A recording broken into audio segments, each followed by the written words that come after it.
Nasa House Committee on Justice na ang dalawang verified impeachment complaints laban kay Pangulong Bongbong Marcos. Ilan sa mga batayan ng isa sa mga impeachment complaint ay ang pagtanggap umano ng kickback, malawakan umanong pandarambong at unprogrammed appropriations sa budget. Balitang hatid ni Darlene Cai.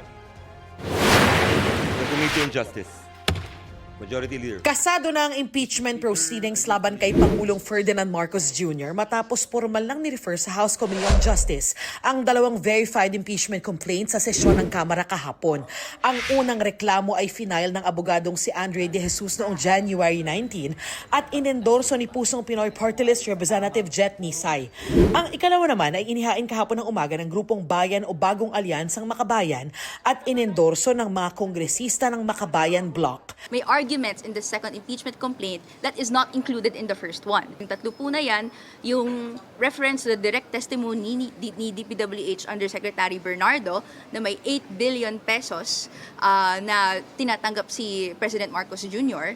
bilang kickbacks. Number 2, yung paggamit po ng BBM parametric formula bilang institutional policy of widespread plunder. And number 3, yung unprogrammed appropriations and yung supporting evidence po nito.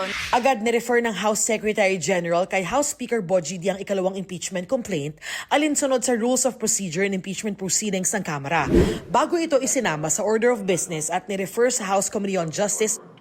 Maraming salamat po, Mr. Speaker. Ang sunod na proseso base sa rules ng Kamara ay ang pagtukoy ng Justice Committee kung ang reklamo ay sufficient in form at substance.